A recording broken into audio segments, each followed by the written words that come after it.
a great marketing attempt to really bring more cultures into rap. I'm starting to see a lot of Asian based or Asian influenced hip hop kind of coming up on my feed. You know what I'm saying? Like really catching the wave. A lot of Memphis stuff too. A lot of that Memphis stuff that's happening right now. You see a lot of that. But I think it's dope for what it is. I think it's just a pop record. I think it's just a big pop record. I don't think like you said, I don't think it's for us. I think it's really to really catapult her into more of the pop side. I agree. I think the same thing. I think it's more so it wasn't targeted for us, but I mean it kind of goes with her thing. She's always big on anime. She's big on these type of things. So I think it fits who she is as a person, which is super dope. And I think she's living out who she is. And I think it's dope that she's bringing in other cultures. And obviously from a financial standpoint, like you said, Sneak, it's brilliant. What's up with her and Snakes? I think that's just the thing for this whole album. Oh, just having it doesn't mean anything because she does it a lot in different ways. Like the first one was kind of like I feel like she was calling other snakes, and then this one she's kind of a serpent, like preying on people X, Y, and Z. When you say the theme, is there something behind the meaning of a snake, or she just going that thing for the album? Because I know you be tapped in with Meg Princess when you say that. I honestly don't know. I just think that maybe like for the first song, the Cobra song, I think it was about people being snakes. It may be about like a snake shedding its skin. She's kind of, turning a new leaf in a new era within her life. So I think it has multiple meanings to her at this point. But I don't know if this whole snake thing is going to continue. I hope it doesn't. I think that the visuals have been amazing. Like Meg makes great videos. So the visuals have been amazing. But I hope, like the next album, whatever, will be something new. Yeah, I'm not with the snake jump. I think it was smart that she always does it. She has a dance to go with everything she does because TikTok really runs music right now. Oh, absolutely. But Asia, Brittany, what do y'all think of the video when y'all saw it? Yeah, I agree with Princess. Like, I think the visuals are amazing. Kenan, I've never heard of anybody stunt doubling their behind before. Yeah, now I kind of like Go look. I never heard of that before. Yeah, I genuinely did not know that. So I'm actually now I have to go back and actually really look at that part. But I think it's cool. I think that she's in her era of just having fun with her music. I think when a lot of stuff was going on, there were so many people that had, an opinion about it, that were wanting her to put out particular songs and all that kind of stuff. And I do feel like now she's like, I'm going to do what I want to do. I'm having fun. I'm getting my bag.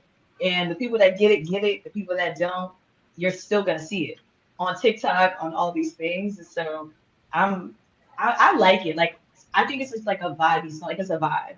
And I do think it gives space for, because when you say it's not for us, I've actually seen a lot of Black people that love anime saying thank you, Meg. Like, we feel seen. So, to shout out to them. That's dope. What about you, Brittany? What's your thoughts on it? I like it. I'm not a huge fan, but I like it. I think it taps into her creative space. Like you guys said, she's always definitely doing her thing, if you will, with the visuals. But I will say, let me not say that. She stays true to self. She stays true to self. She brings out whatever she, has, regardless of what people are saying about her. So that's one thing that I can respect. It's different.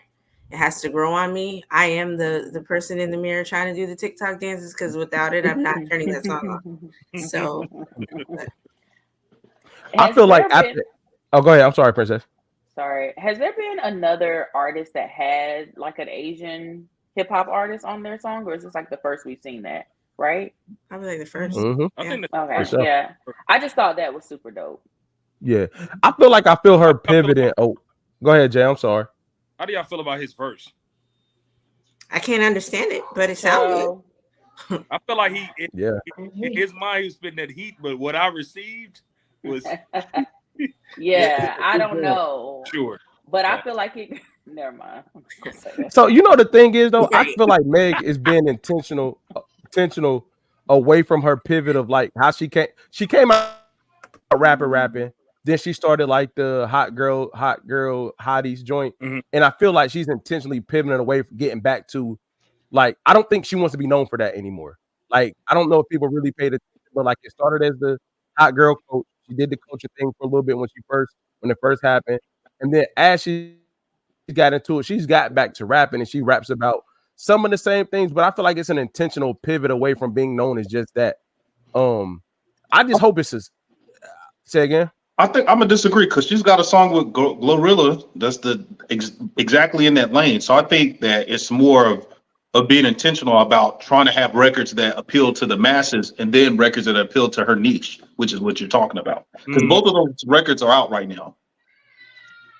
Yeah, okay, I get what you're going, but I feel like would you get a Meg song like that by herself? Like the song, I forgot the name of, like Body Yada Yada. You know when she was going all that by herself? Yeah, I don't. No, what was it? Right now, like where she's Huh? at now. What was it? What song? I don't remember the name of it, but Yeah. but you're not gonna get Just you're not Bobby. gonna get that without her though. Like with Gorilla being on it, it kind of makes it easier because it's a collab though. I get what you're Like saying. I don't think she's coming out with that music by herself anymore. And I'm not saying she can't.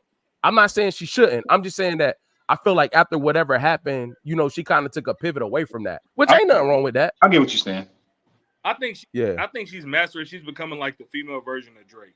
Like she understands like everybody's lane.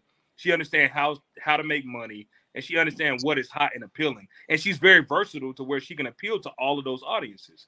So I think that's an artist, so to speak. I mean, that's what you do when you're an artist. Like you understand what the need is, and when you have, like, let's say for example, I know we're gonna get into it later, but when you get a single lane or tunnel vision city girls, so to speak, right? At some point, that music runs out. So it's like at some point you have to appeal to different audiences and different things. And I think Megan has mastered that to me. Mm-hmm. And I'll say something to that though real quick because I could name, like, I'm even thinking about like Chris Brown has done that, Usher has done that, Nicki Minaj done that, Cardi B, they've done that. It's like, yeah, you have your, like, you make music for your fan base to build your fan base so that you have the people that are loyal to you no matter what.